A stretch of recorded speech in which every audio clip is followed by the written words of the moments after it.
S ಈ ಬಗ್ಗೆ ಮತ್ತಷ್ಟು ಅಪ್ಡೇಟ್ಸ್ಗಾಗಿ ನಮ್ಮ ಪ್ರತಿನಿಧಿ ದೀಪಾ ನಮ್ಮ ಜೊತೆ ಇದೀಗ ನೇರ ಸಂಪರ್ಕದಲ್ಲಿದ್ದಾರೆ. ದೀಪಾ, ಒಂದು ಗಮನಿಸ್ತಾ ಇದೀವಿ ನೋಡಿ ನಾವು ಈ ಒಂದು ಬೆಳವಣಿಗೆ ಏನಿದೆ ಎಲ್ಲ ಕಾಂಗ್ರೆಸ್ ಪಕ್ಷದಲ್ಲಿ ಭಾರಿ ರೀತಿಯಾದಂತ ಒಂದು ಚರ್ಚೆಯನ್ನ ಹುಟ್ಟಿ ಹಾಕ್ತಾ ಇದೆ. ಏನೆಲ್ಲ ಅಪ್ಡೇಟ್ಸ್ ಇದೆ ದೀಪಾ ಈ ಬಗ್ಗೆ?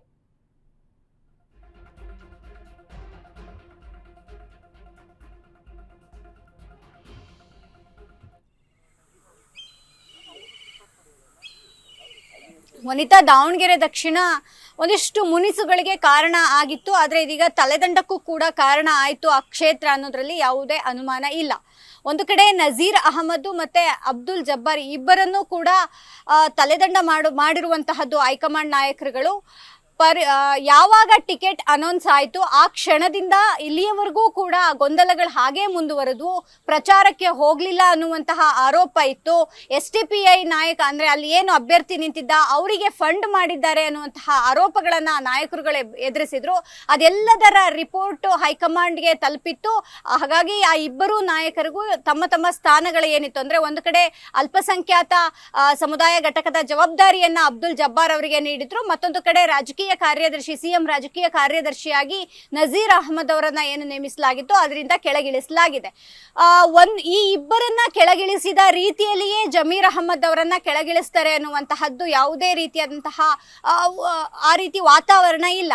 ಒಂದು, ಅವರು ಸಚಿವ ಸ್ಥಾನದಲ್ಲಿ ಇದ್ದಾರೆ ಅನ್ನುವಂತಹದ್ದು, ಮತ್ತೊಂದು ಕಡೆ ಅವರು ಕೇರಳ ಚುನಾವಣೆಯಲ್ಲಿ ಬ್ಯುಸಿ ಆಗಿದ್ರು ಅನ್ನೋದಕ್ಕೂ ಕೂಡ ಹೈಕಮಾಂಡ್ ನಾಯಕರಿಗೆ ಗೊತ್ತಿರುವಂತಹ ವಿಚಾರ. ಇದರ ಜೊತೆಗೆ ಅವರು ಒಂದು ದಿನ ಏನು ದಾವಣಗೆರೆ ಪ್ರವಾಸವನ್ನ ಮಾಡಿದ್ರು, ಅವರು ಪ್ರಚಾರ ಮಾಡದೇ ಇದ್ರೂ ಕೂಡ ಅಲ್ಲಿ ಸುದ್ದಿಗೋಷ್ಠಿ ನಡೆಸಿ ತಮ್ಮ ಅಭ್ಯರ್ಥಿಯ ಪರ ಮತ ಹಾಕಿ ಅನ್ನುವಂತಹದ್ದನ್ನ ಕೇಳ್ಕೊಂಡ್ರು.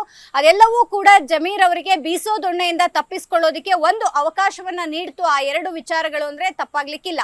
ಹಾಗಾಗಿ ಮುಂಬರುವಂತಹ ಸಚಿವ ಸಂಪುಟ ವಿಸ್ತರಣೆ ಏನಿದೆ ಆ ಸಮಯದಲ್ಲಿ ಅವರನ್ನ ಕೆಳಗಿಳಿಸಬಹುದು ಅಥವಾ ಅಲ್ಲಿಂದ ಅವರನ್ನ ಬದಲಾವಣೆ ಮಾಡಬಹುದು ಅನ್ನೋದು ಬಿಟ್ರೆ ಸದ್ಯಕ್ಕೆ ಅವರ ಸಚಿವ ಸ್ಥಾನಕ್ಕೆ ಯಾವುದೇ ರೀತಿಯಾದಂತಹ ಕುತ್ತು ಇಲ್ಲ ಅನ್ನುವಂತಹದ್ದಂತೂ ಕನ್ಫರ್ಮ್. ಅಥವಾ ಯಾಕೆ ಬರ್ಲಿಲ್ಲ, ಬಂದರೂ ಪ್ರಚಾರ ಮಾಡಲಿಲ್ಲ ಅನ್ನುವಂತಹದನ್ನ ಕಾರಣ ಕೇಳಿ ಒಂದು ನೋಟಿಸ್ ಅನ್ನ ಕೊಡಬಹುದೇ ಹೊರತು ಸಚಿವ ಸ್ಥಾನದಿಂದ ಅವರನ್ನ ಕೆಳಗಿಳಿಸ್ತಾರೆ ಅಂದ್ರೆ ಅದು ದೊಡ್ಡ ಮಟ್ಟಿನ ಡ್ಯಾಮೇಜ್ ಕಾಂಗ್ರೆಸ್ಗೆ ಆಗುತ್ತೆ. ಹಾಗಾಗಿ ಆ ರೀತಿಯಾದಂತಹ ಯಾವುದೇ ಚಿಂತನೆಯಲ್ಲಿ ಹೈಕಮಾಂಡ್ ಹೋಗೋದಿಲ್ಲ ಅನ್ನುವಂತಹದ್ದು ಕೂಡ ನಿಜ.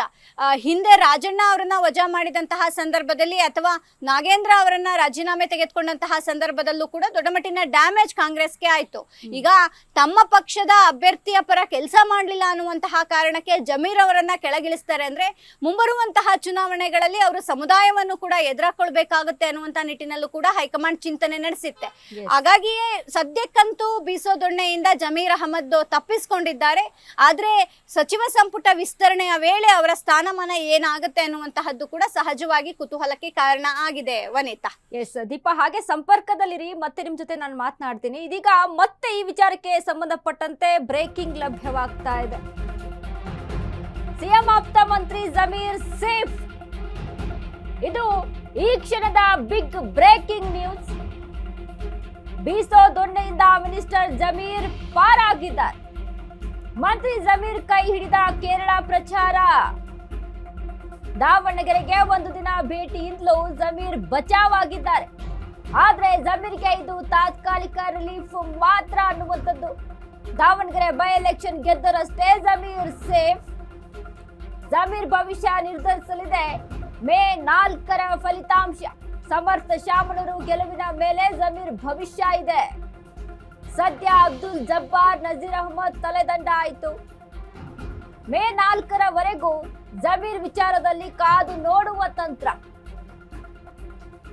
ಎಸ್, ಜಮೀರ್ ಅಹಮದ್ ಖಾನ್ಗೆ ದಾವಣಗೆರೆ ಕ್ಷೇತ್ರದಲ್ಲಿ ಗೆಲುವು ಯಾರದ್ದು ಅನ್ನೋದರ ನಿಟ್ಟಿನಲ್ಲಿ ಮುಂದಿನ ಭವಿಷ್ಯ ಇರುವಂತದ್ದು.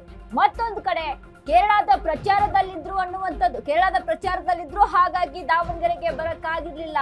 ಆದ್ರೂ ಒಂದು ದಿನ ಬರ್ತಾರೆ.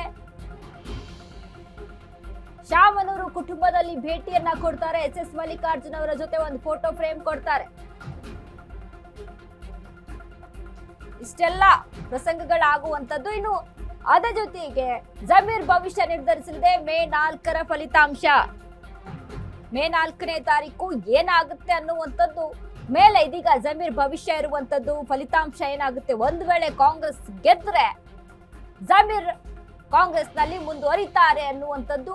ಆದ್ರೆ ಈ ತಂತ್ರಗಾರಿಕೆ ಎಲ್ಲಿಯವರೆಗೂ ಇರುತ್ತೆ ಕಾದ್ ನೋಡ್ಬೇಕಾಗುತ್ತೆ. ಎಸ್ ದೀಪಾ, ಈಗ ನೋಡಿ ಈ ಒಂದು ನಿರ್ಣಯ ಏನಿದೆ ದಾವಣಗೆರೆ ಕ್ಷೇತ್ರದ ಫಲಿತಾಂಶದ ಮೇಲೆ ಇದೀಗ ಜಮೀರ್ ಅಹಮದ್ ಖಾನ್ ಅವರ ಭವಿಷ್ಯ ಇದೆಯಾ, ಮುಂದಿನ ನಡೆ ಇದೆಯಾ ಅಂತ